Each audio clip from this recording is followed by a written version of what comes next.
So Andy, I'm going to kick it over to you to kind of start talking about what we're going to talk about while I get the slides lined up right now. So we'll go Yeah, ahead and get started. absolutely. So I'll dive into the agenda real quick. First off, thanks everyone for joining us today. We're going to be talking through what I call the three core tenets of planning. So territory planning, opportunity planning, and strategic planning. And throughout the conversation, we're going to be talking about how people and process are connected in those plans, how you should audit these plans, ultimately account planning, how do you measure the success and the impact of it and why that's important. And then we'll wrap up with a few surprises at the end for the group. So I'm looking forward to kicking it off. And Camila, if you want to head to not the next slide, but just after, we'll go through some brief introductions. So I'll kick it off. I'm Andy Keene. I lead the marketing team here at Prolific. We are an account planning and relationship mapping company based in the Salesforce ecosystem. So I'm looking forward to the conversation today and picking the brains of two ops experts with me. So Seth, if you want to introduce yourself. Absolutely. Good morning and good afternoon, everyone. Seth Killian. I'm based in Dallas, Texas. I'm the Director of Sales and Marketing Operations for a company called EverAg. It's short for Everything Agriculture. We're a business-to-business company in the ag tech space, and I've been with the company for a couple of years. I've been in and around the operations world now for 5 to 6 years. Before that, sales training. Before that, I carried a bag. And before that, about 8 years of experience in the hospitality/food and beverage industry as well. So really excited to be here today and hoping to deliver as much value as I can. Thank you. Awesome. Camila, you want to wrap us up here? Difficult act to follow. Let's see. I spent about 15 years in revenue operations before it was a thing. So marketing ops, sales ops, customer success ops. I managed SQL databases. I have been an administrator for Salesforce, HubSpot, Eloqua, Marketo. I've done a lot of stuff. So I'm really excited to be here. And like Seth said so eloquently, add as much value as I can. Love it. Let's dive in. So before we get going into the meat of the conversation today, I think this visual helps us think about the three forms of planning and ultimately where they fall throughout the sales process. So think of, as an operations professional, all the underlying data that you're gathering and using to help your teams align resources with territories, with accounts, but also with opportunities and strategic deals that your team is working on. And last but certainly not least, the customers that are keeping the lights on and paying your bills. So I wanted to start here just of how we think of the different types of planning and ultimately where they're falling in the course of the customer journey. Makes sense. Yep.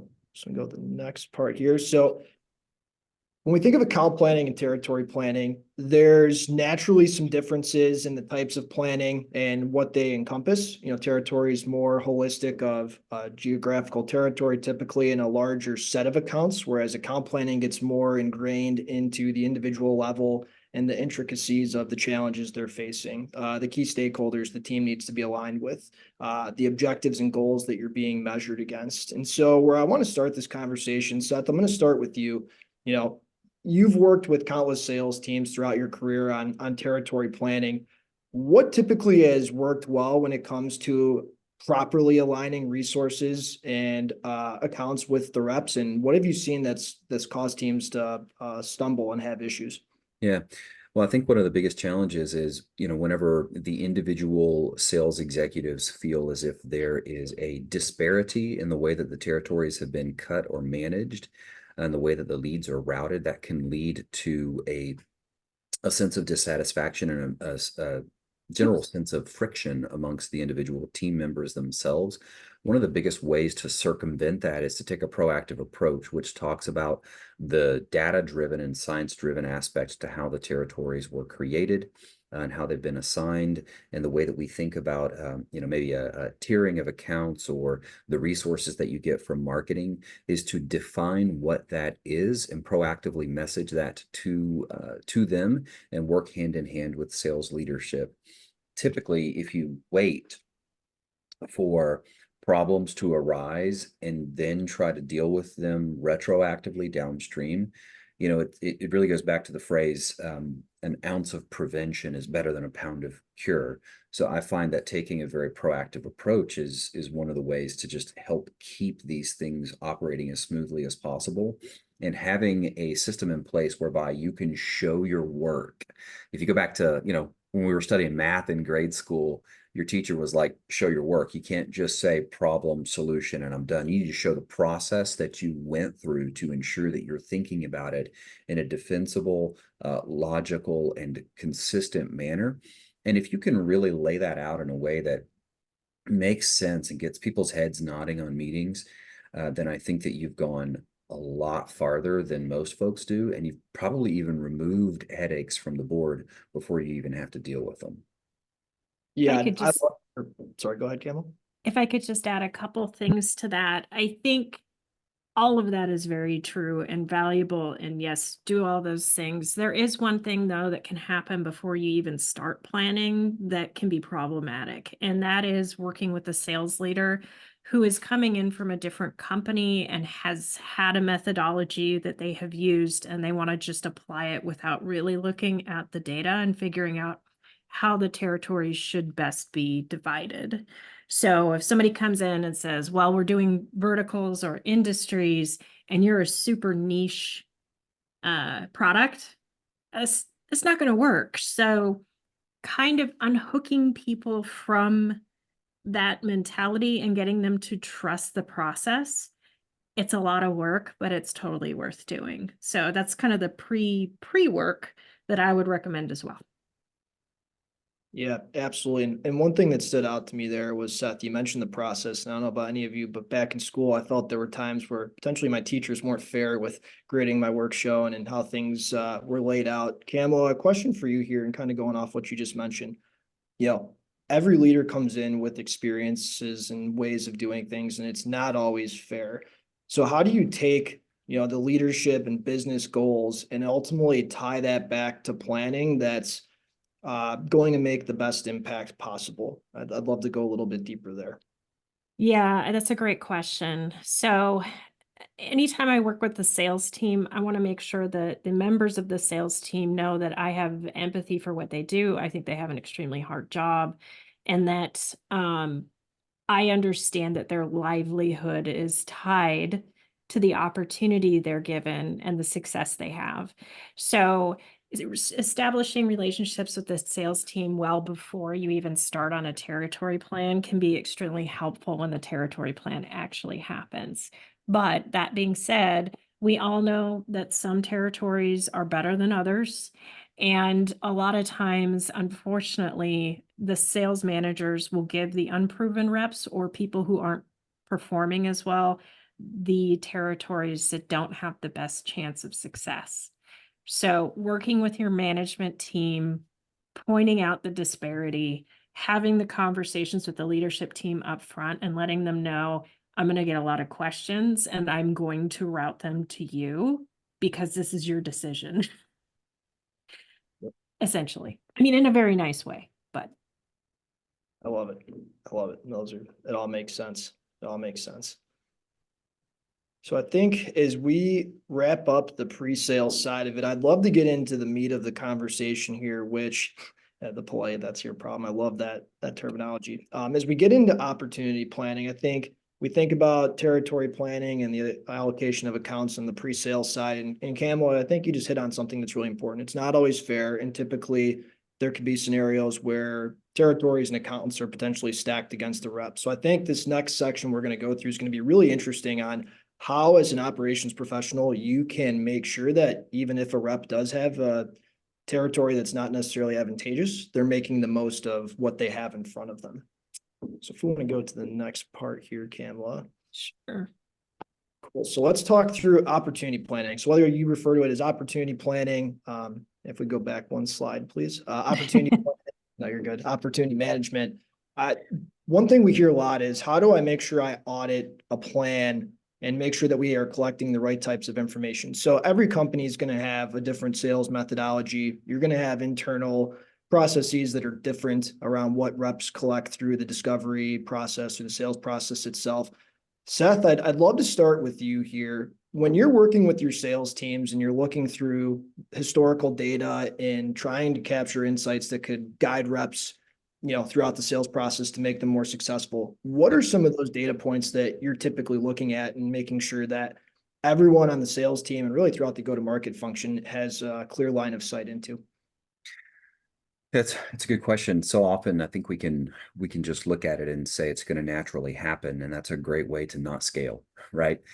So identifying what those best practices are in terms of opportunity management and building them into your process, whether that be mechanically into your systems or just in terms of the way that you review deals and the way that you handle one-on-ones, is critically important. One of the things that we've tried to identify and pull forward very early on is the concept of course, multi-threading. That shouldn't be a new concept to anyone, but identifying multiple stakeholders outside of just your core point of contact as early as possible, building them into the system, mapping them out in a way that makes total sense, and identifying individuals on our side of the fence who could potentially have a one-to-one executive mapping to them. So we want not just the sales executive to be threaded into multiple people in that deal, but we want multiple people on our side to be threaded into multiple people on their side. So that's something that we've started actually requiring a little bit earlier.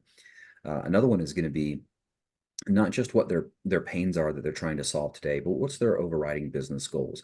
And I know that's nothing new, right? I'm not really talking about the most revolutionary things, but oftentimes we don't really stop to discover that. Speaking as someone who's held a bag before, who's run business to business deals before, this is something where you can grab that information on a call, and we can oftentimes forget to record that and require that in terms of our overall strategy for how we're going to win this deal. And it is actually something that you can miss. So you get 3, 4, 5 steps down into the process, and we find out that, wait a second, one of their goals is to reduce cost by, they want to take 10% of their cost out of their business. If we had known that earlier in our planning process, we could have brought in this team member or that team member who specializes in those sorts of things. So it actually allowed us to begin aligning greater resources to the sales executives earlier on if we began requiring those things upfront in the process. And that's part of the ways that we actually sold it to them, and got them to adopt the new practices. Was this is a great way to unlock new resources, right? Do you want to be able to go to these VPs, SVPs, and presidents within our company and unlock their time and their expertise for your deal?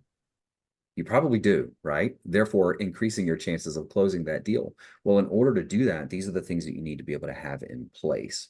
So that was part of the way that we were able to sell that to them. And those are critical components that we're looking for. We're not going to leave it up to chance, because that's again, going back to my earlier comment, that's a great way to not scale. If you're looking to double the size of your business within a 12 to 24 month period, if you're looking to grow rapidly, you have to have these sorts of best practices in place, because at the end of the day, it's about predictable revenue. And how quickly can you create that?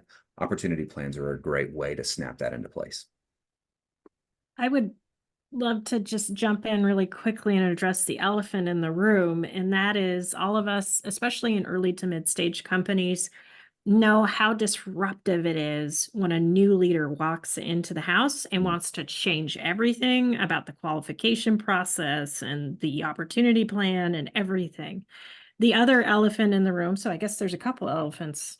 The other one is this ultimately has to be driven by sales management, because salespeople are going to look at something that they may not see a ton of value in, like showing your work when you're in elementary school and the math. They're not going to see value in that unless it is simple and helps them do their job, and or their manager is 100% behind you. So making this, as it's a crowded room, yes, it is, making this as simple for them to do as possible, using dynamic page layouts and dynamic fields as they progress through the sales process, making sure you're only having them fill out the relevant pieces at the relevant time. Those are going to be helpful, but ultimately, if your managers aren't on top of it, you're just going to see a lot of hyphens and random ASD, Yeah. FG. Yeah. Yeah. Yeah, I, Yeah. I think that's paramount is the concept of going to, chief revenue officer, chief sales officer, VP of sales, whoever that highest authority in the land is, and going to her and saying, I really need your backup in this regard. I can't be an island as the lone RevOps professional in this company out here beating the drum, that it has to be something that is reinforced in our stand-ups, in our forecasting calls, in the one-on-ones, whenever we are doing deal strategy sessions. Of course, this has to be brought up regularly. And I think that the reps need to really view it as a way to shine. It is a way to showcase their business acumen and their expertise, and really unlock those executive eyeballs. And really, what that does for them is, I think that opens new career paths for the career ambitious sales executives that are out there. So there really are ways to sell it to the reps, right? I think, as RevOps professionals, we support sellers, but oftentimes we can forget to sell the idea to them and to help them understand, hey, this is actually beneficial for you. It's not just me being the geek coming out of the lab saying, all right, guys, more required fields. That's how it can be interpreted. But if we help them to understand what this unlocks for them long term and how these are best practices to scale and to take the roller coaster-ness out of their business a little bit, then I think it can begin to unlock adoption as well. And if we're seen as an extension of sales leadership, that's when you're going to start to see true adoption to things as well. Yeah, I love it. And one perspective I'd like to add here as a marketer, I think an often overlooked aspect of this is I want to talk about the use cases, right? That's part there is for a demo. But I think from a marketing perspective, working with ops and working with my sales team, when we have a comprehensive plan that lays a lot of information out for strategic deals, it really puts us in a place to build targeted campaigns to accelerate those opportunities and ultimately to ideally increase the win rate. So when you think of the impact marketing, it becomes an easy solve. Okay, I'm providing you the structure and the data to create a customized experience and to drive meaningful impact on deal acceleration and revenue. When you think of solution engineering, you remove duplicative meetings before demos for a leadership team or other end users. When all of this data sits in a plan and they have all of this information articulated of the key aspects of the tool they need to touch on, what the business is concerned about. So I love how you guys talked about it. It really is a process of basically showing how these teams will get value by delivering good inputs to each plan. So there's a lot of use cases and it's something we'll share after, but there's multiple go-to-market functions that I think greatly benefit from a good opportunity plan as well. I know on the marketing side, it's been tremendously helpful for us to have this kind of data. And then I know our sales leadership, they're looking at these plans and saying, okay, typically in deals we win, we need a director of sales ops or a VP of sales, and we don't have meaningful engagement and support with these people yet. Here are people you need to go engage, and how's that going to impact the win rate and stuff like that. So just wanted to add that because there are multiple use cases when this is done well that span beyond even a sales team, but really the whole go-to-market function as a whole. We want to move to the next slide? Yeah, let's do it.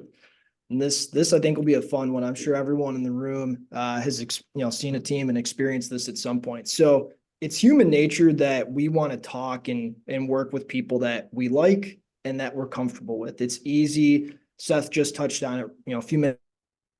The importance of multi-threading, not just multi-threading, but aligning executives with executives and leadership with leadership, and uncovering information from end users.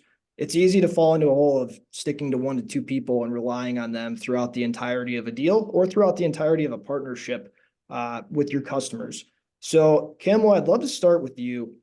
How do you use data ultimately, and how do you work with sales leadership teams to get reps and even account managers and customer support managers to expand their footprint of people that they're engaging with throughout a deal or a customer? So there's a few ways we can do this. So my favorite is always going to be what I like to call passive logging. So if you have Gong, if you have other pieces of technology that you can integrate with and then automate flows to add opportunity contact roles, maybe add some custom fields where you can to indicate where they are on the scale and whether or not they need help. Ultimately, though, what's going to drive this is the support that they're going to get if they follow the process. So it really depends on your organization's ability to be consistent. So if somebody on the sales team raises a red flag, people jump on it like they're supposed to, guess what? They're going to tell everyone around them because they gossip like biddies in a knitting circle. It's just how it is. So if they have a super good experience, everyone's going to do it. So that's ultimately what we're going for. The other data points, there's a lot of software and applications and in-app stuff that does this, but opportunity scoring, looking at the number of people who are engaged, those sort of things. But again, I go back to the experience the salesperson has, what's really going to hit it home. Absolutely. Seth, how about yourself? What are with your reps and the teams you're supporting? How do you make sure that they're not getting too comfortable with just one or two stakeholders? Any techniques or processes that you would share with the group that can help alleviate that? Yeah, I mean, sometimes it's as simple as having, what I call exception reports automatically delivered to me every Monday morning, or to, VP of sales every Monday morning. Hey, these are the opportunities that are set to close in the next 90 days that only have 2 contacts on them. Might want to bring that up in your one-on-one, right? So that's a best practice. That's more like system agnostic. No matter your CRM, you can do that. The thought here that I really want to, key in on is you've got scoring, low, medium, high, and you've got support. Our eyes naturally go towards, well, at least my eyes naturally go towards the left, the red. Okay, what's going on there? How do we deal with the blockers? How do we proactively spot problems? Again, going back to an ounce of proactivity is better than a pound of cure. Don't just wait for problems to come up. Escalate early and often. And this is a great way to do that. If you zoom out, and we're accustomed to doing this whenever we offer pipeline reports. Here's our pipeline by product. Here's our pipeline by quarter, pipeline by owner, pipeline by lead source, right? Whatever we want to call it. We're accustomed to doing those sorts of analytics. We can probably all do it in our sleep. But how about, pipeline by risk, pipeline by, more than, 10% of the people associated with, of the contacts associated with this opportunity are coded as blockers, right? Is there a way to do that in the system? If you were to use like let's say Sheets or Excel or something like that to have this level of granularity, okay, that's great. That's better than nothing. But having something integrated into your flow, so that way you're not taking traffic off of the highway and diverting them 20 miles out to the city, out in nowhere, but you're setting up, a flow and a check post in the natural traffic of your reps. They're naturally using the CRM, at least they should be, right? They're naturally using Outlook and things like that. If you can just set up toll gates and billboards along the way to get them to do certain things, that's a heck of a lot easier. And being able to look at this helps when you are looking to unlock support. So if I'm a rep and I've got, hey, these are my blockers and I'm concerned about this kind of stuff, it's codified, it's documented, it's not just in a one-off email that got forgotten. It's put in a place that cannot be ignored. Again, going back to the reps and saying you want to unlock support, right? This is a great way to do that. So this sort of methodology, which it's not just org charting, it's not just multi-threading, it's proactively identifying the individuals that can accelerate this deal. Going back to the overall concept of predictable revenue, I think it's really, really important. We've seen a massive benefit in our business by being able to do this. And actually, we look at every one of the blockers as someone who 6 months from now, our goal is to turn them into a champion. It's not just get them out of the red. It's how do we flip that person, right? How do we completely turn them into someone who is going to rant and rave about us? That's more of an institutional approach that we've taken, but we would not have been able to do that if we didn't have a methodology like this, which allowed us to spotlight it to begin with. It reminds me of working with salespeople because sometimes the loudest people against you, if you can get them to flip. Right. Yeah, same Yeah. concept. I love it. Yeah. And I think when this process lives in your CRM, your data hygiene in general, we've all dealt with outdated data, stale data that doesn't help drive strategy. It doesn't help drive execution. The inputs going in are going to be um, much more accurate. They're going to be up to date, and you're going to also provide visibility. Seth, I love if you want support, this needs to be in your CRM. You're going to provide visibility to everybody across the team to ultimately help you. Whereas doing it in Excel is great. It's a start, and we're going to share an Excel template with the group after the webinar to think through maybe a deal that your team's working on right now. But what we've historically seen is this data becomes outdated and isn't updated as often as it should be. So you will get this template afterwards. I think it's a great place to start. Think through one major deal you're working on and all the people that have been engaged. I think it's eye-opening to essentially score the strength of your relationships across that deal. Or use it for a template to update your CRM. Even better. Yeah. So this one is more, I want to provide just a visual. And I know not everyone has tools or software, but I would assume that just about everyone here is using a CRM, whether it's HubSpot, Salesforce, and all of these tools typically have flows where you can actually start to build out automation that helps provide data and insights to the deals that you're working on. So this is just one example. Again, you're going to get the slides after, wanting to share it with the group of how you could bring in new stakeholders that are being engaged as you have an open deal, and ultimately gives, like this example would give you a sense of how many people do we typically engage in a sales cycle. And then you can break that down by industry, by product type, by the ACV and amount of revenue that deal is for. So for us, if you have a deal that's, let's say 50 to 100K, we might need to typically engage 6 to 8 people. And a flow like this can help you document and summarize how many people are part of that. Whereas more transactional deals, you might only have 1 or 2 people, but automation like this can still help you walk through it. So I think this is more of just to get the wheels spinning. If you're a Salesforce user, Flow, I'm sure HubSpot, Dynamics, Oracle Sales Cloud, whatever anyone here is using, will have some sort of functionality to build that out. And there are countless other processes I think you could build here and uncover insights. But this is just to get the wheels spinning a little bit. Seth and Pamela, I don't know if you have anything to add here, but lots of ways you could use the technology. The only thing I'd add is just make sure to run it on a cadence as opposed to relying on the record to be updated, because once the last activity, when the activity is logged, that's not going to update your contact record. So keep that in mind when you design this. Yep, great call. A nerd moment. Should we go to the next slide? Yeah, let's do it. All right. Let's Maybe do the it. next. Yeah, this is the meat of it. So I think I'm guessing, and feel free to add comments in the chat here. I can't say how often we hear of QBRs or account plans that are built in a slide deck.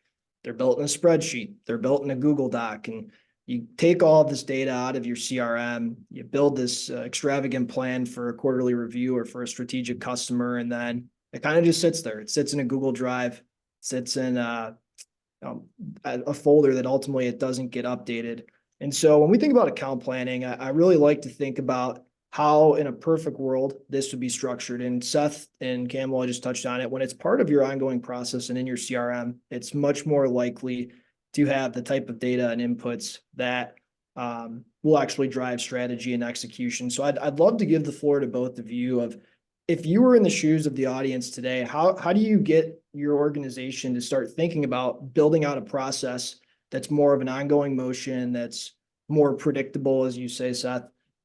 How do you bring that from the status quo and make that more of an ongoing motion? I'd love to hear from both of you, your thoughts on that and what's important in this structure itself.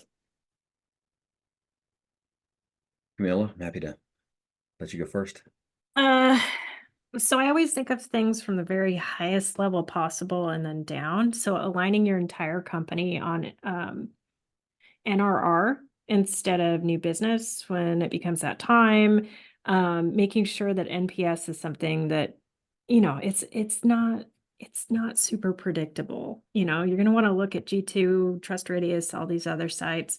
Those are great, but you want people marching to the same drum and being compensated along those lines, which helps motivate people to get in front of the problems before they ever happen. And then once again, I'm going to point to what I said during the opportunity planning. This applies to account planning as well. If people have a really good experience when they escalate, and that process runs really smoothly, they're going to tell everyone around them, and you're going to get more adoption naturally. So finding those first couple people to join in, that's going to be amazing. Yeah, I think that focusing it on, your early adopters, maybe those that a little bit more fluent in technology, they just tend to jump to those things, probably helps. We also, I have seen success rolling this out in a tiered manner regarding the way that you segment your accounts, your A, B, C, D accounts or whatever it may be. We think of focusing exclusively on those blue chip accounts, your A plus level accounts. I don't know, what the percentage would be of all participants, but I'm willing to bet that the majority of people that are here that are working at companies that are private equity backed or have undergone mergers and acquisitions. I mean, it's probably pretty high. It's probably a pretty significant percentage, I would bet. Okay. So think about this. You got your board of directors, you have your executive leadership team. Probably think of the executive leadership team. You've got some members on that team that have been around for years and years and years, and you've got some members, maybe even a growing percentage of the members on the executive leadership team that have been there for 18 months or less, right? Think also to, Camila's comment earlier about a new sales leader coming in or a new VP coming in for one of your, like your EMEA team or something like that, and they have a new methodology that they want to bring. You've got a hodgepodge of people from all over the place, and they may not come from your industry's background. So they may not understand what that acronym means.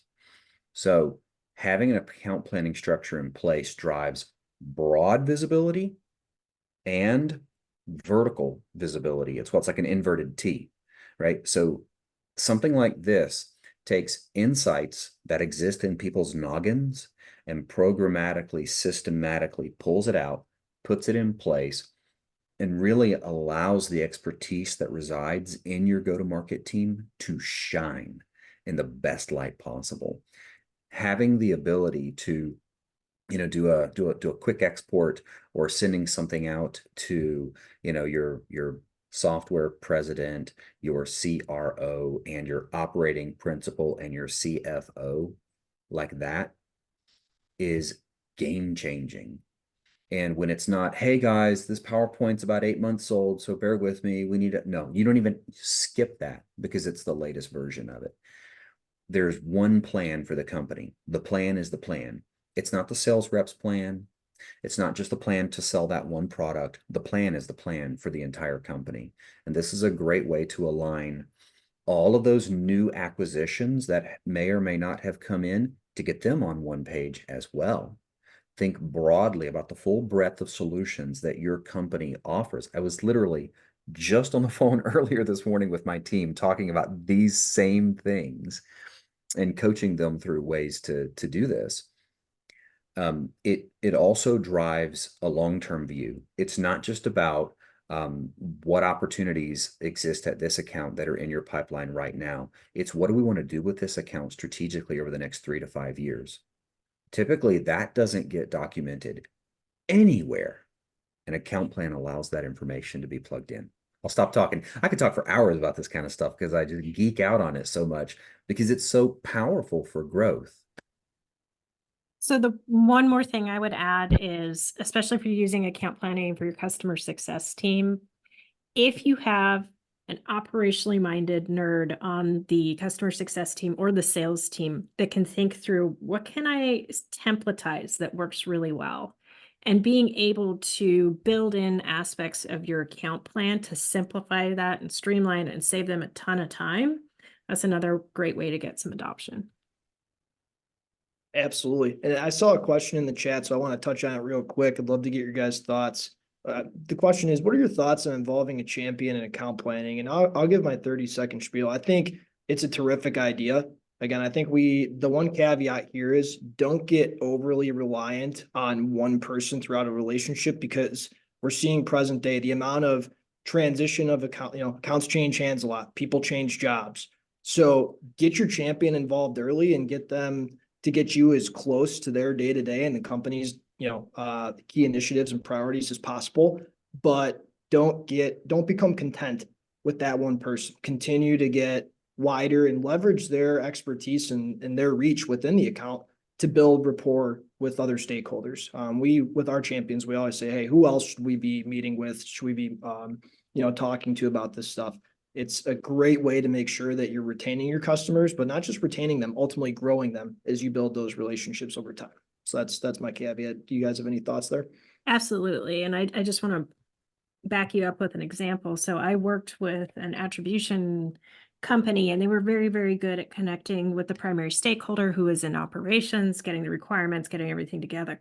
The problem with that is multiple levels in the business want to use the technology for different reasons.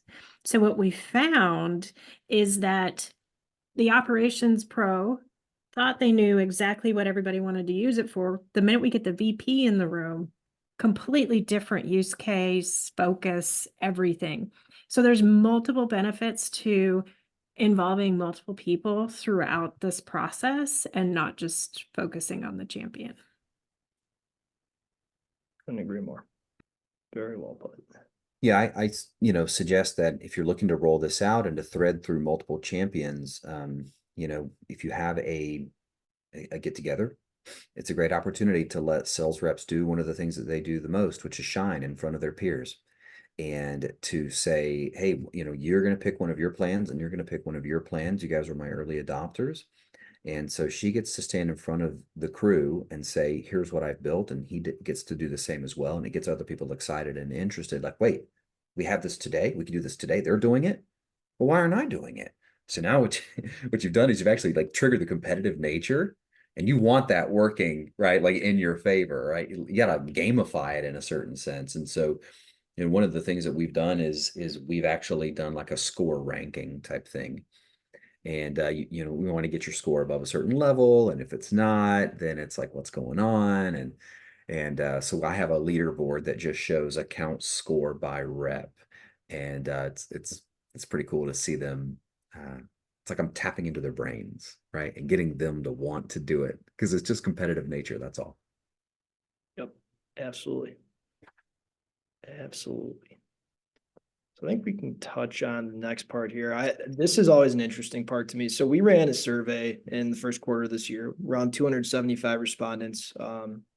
Transparency, it was across all go-to-market functions. So operations, sales, marketing, support, and account management. So we got a lot of different perspective. But I think what stood out to me was basically 9 out of 10 people said account planning is important in their organization. It's not a secret that acquiring new logos is getting more expensive. It's taking longer. So retaining and growing your accounts is really critical.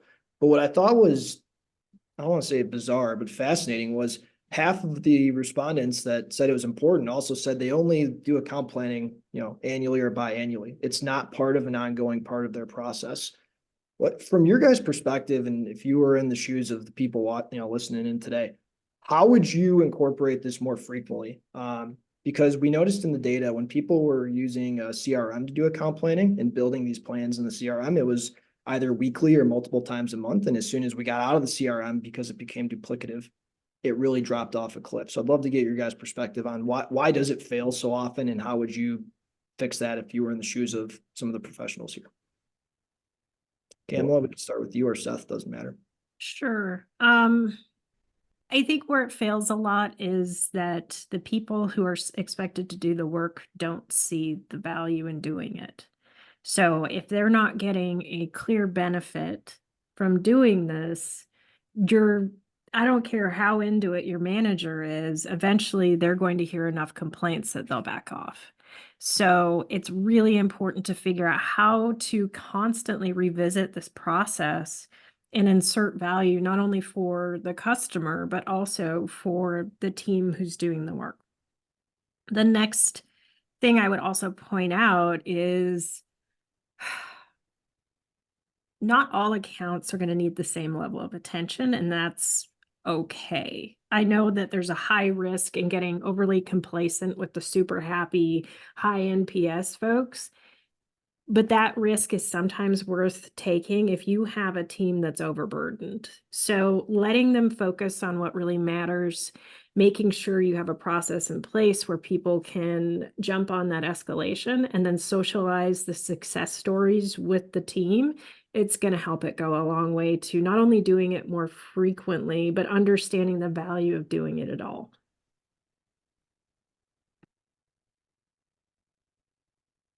Absolutely. Seth? Yeah, if anything? there's no value to them, then it really will sit in a folder, right? And it'll just collect dust. And it's like, well, I'm just doing it for them, right? I think that's the default state that many people can tend to fall into. And so gamify it, work it into your QBRs, make it a leaderboard type thing. Those are the things that I would do to help keep them interested. But also it's like, hey, you've got this done. You're looking really, really good. Like internally, like your sponsors, your capital internally is higher than it's ever been, but you're also able to unlock a higher level of success. Hey, I'm going to send you my plan, and here's my ask. Or I want you to look at the mitigation strategy or the risk mitigation section of my plan. And I need to see how you can help me de-escalate this, right? So rather than coming like a supplicant, like hat in hand, like, oh, please help me, Mr. Executive, or something like that, it's more like, no, I'm the CEO of my territory. Okay. I'm the CEO of my pipeline.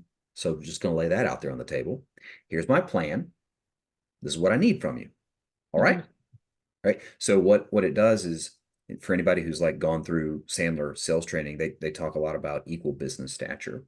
It really, what I find is having an account plan in place and proving that you can think strategically about the way your organization interacts broadly with the client organization, not just the way you sell your product to them, but the way these two organizations at a strategic level are able to relate long term. If you can demonstrate your thinking and your business acumen in that area, it goes a long way to establishing equal business stature between you, the sales executive. This is how I would pitch it, and this is how I do pitch it. Between you, the sales executive, and the SVP, CXO that you're looking to get into your deal. So that's part of the way that I would sell them on the WIFM, the WIIFM. What's in it for me? Yeah, but the proof in the pudding is in the eating. So you need to make sure that everybody on board is on board and will act on these plans. And I tend to focus on the carrots because they behaviorally tend to be a little bit more effective than the stick. But there's a couple sticks. One, I had a DYJ, do your job dashboard. And one of the elements was for the higher risk accounts. When's the last time you updated your account plan? And especially for the higher risk accounts, getting that in front of their manager, it's not going to go well. The other stick is you lost an account, you didn't escalate it, WTF, and that's going to come from their manager. So Yeah. there's got to be accountability, and there will be. I love that acronym, DYJ. I call it the naughty list. Well, it was DYFJ, and that was the VP Ah. of sales decision, but it's fine. I wonder what that F could have stood for. Fabulous. Do your fabulous job. I love it. And if you're thinking of how to get started, I think one way we talk about it with customers is, to your point, Kamala, with overburdened teams, don't try and boil the ocean. Look at your top 5 or 10% of accounts. Those plans probably require more executive buy-in, potentially more regional leadership buy-in if you're working on an account that's international.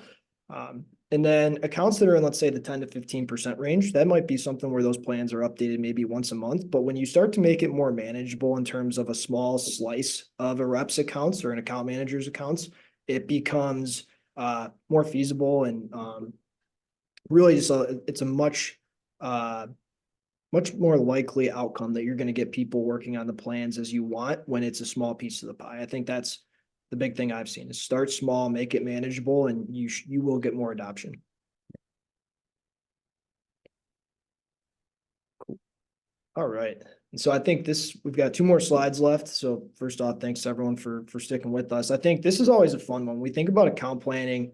It's easy for data to get in silos. You have sales that's on the front half of the process with building the territory plans, getting their accounts, building the opportunities. And then that data doesn't necessarily get transferred and shared with the customer success and account management teams. So typically this is when we think of how operations plays in here, operations covers everything from start to finish. And I think you guys do have a great opportunity here to drive effective process and meaningful results for the business because of that.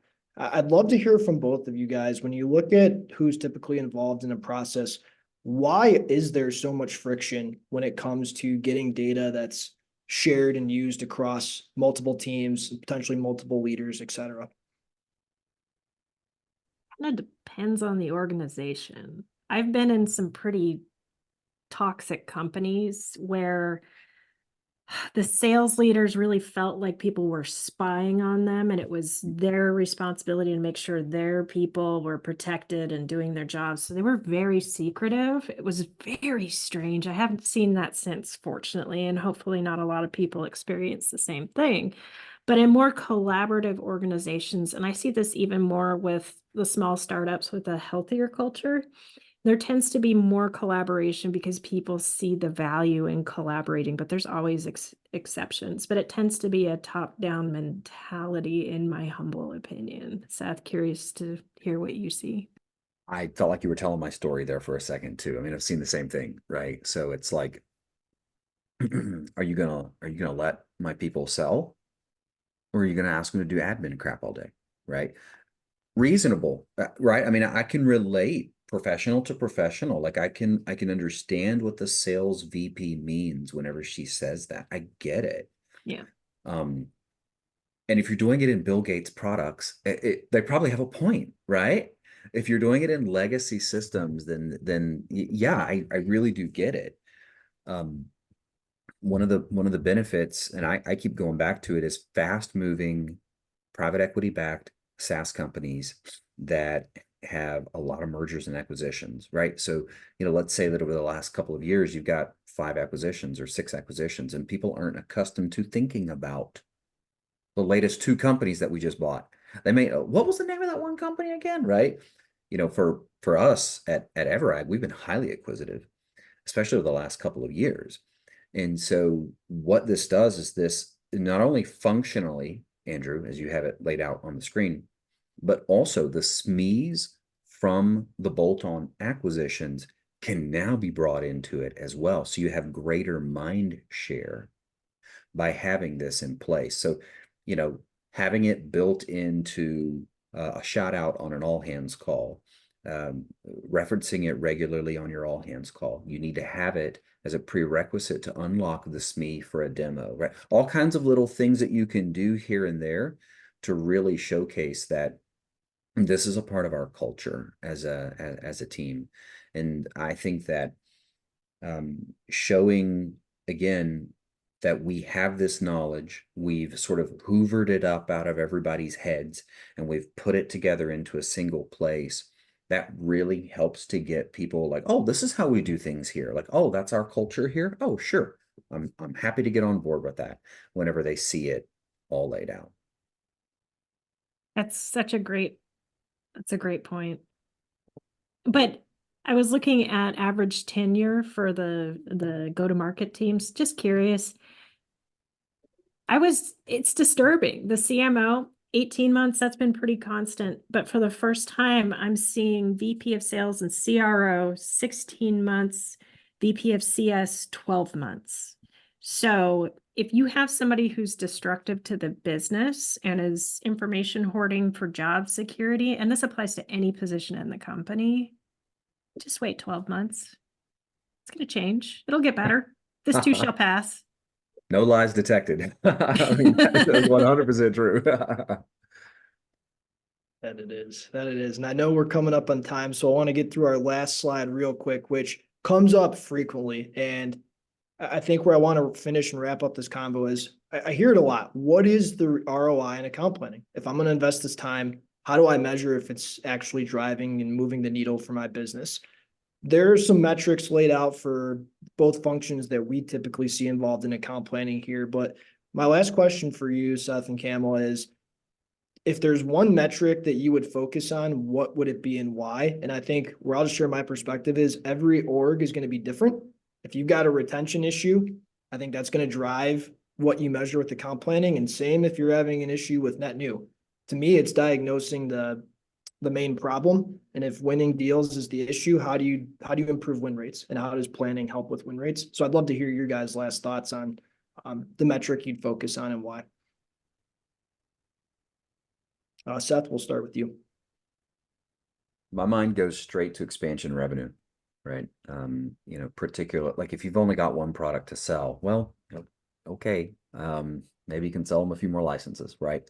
But if you have multiple products to sell, what this does, account planning, something that I don't really think we talked about yet, is it really helps to highlight the white space potential inside of those accounts.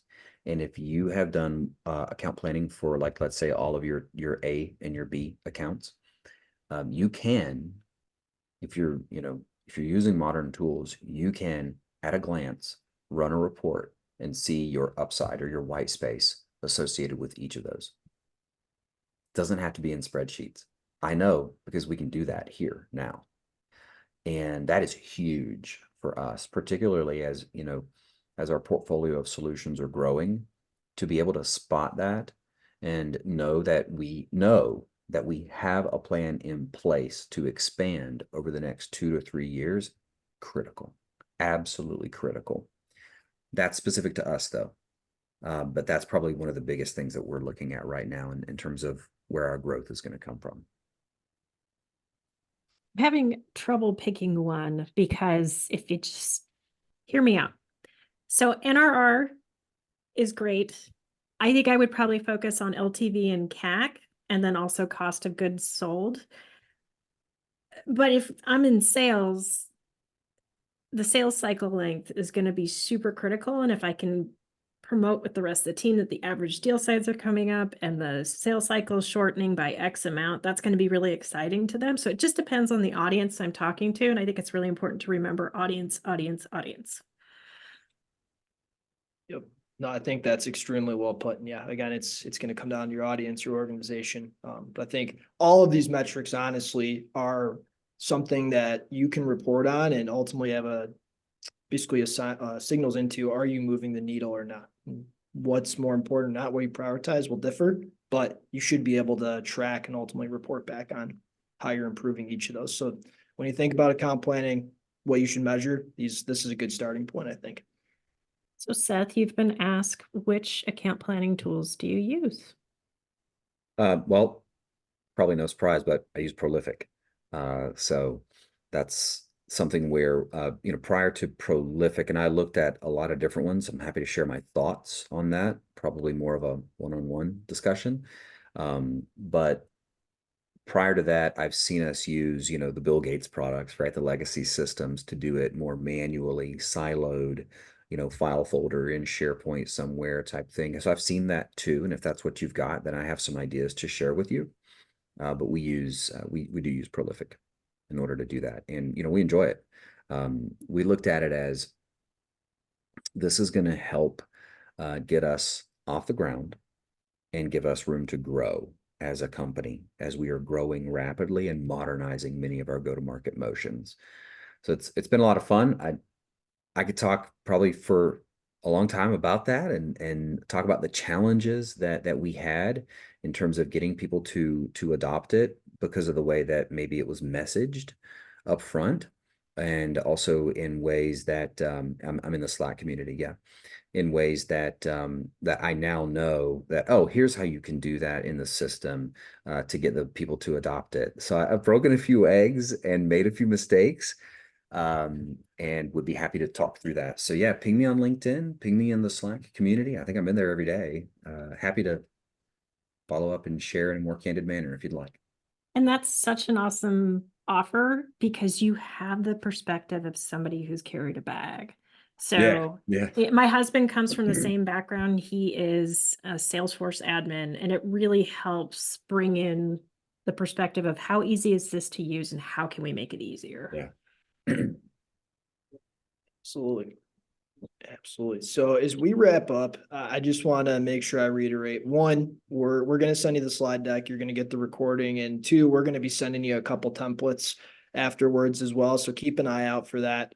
We will be sharing all of this stuff with you once the event wraps up. And for those of you that got the popcorn, I hope you enjoyed it. So Yeah, thank you for joining us today. And that's all I've got. So hope you all have a great rest of the day and a great week. Oops. Let's see here. One more chat. Wonderful. Popcorn was great. Have a great day, everyone.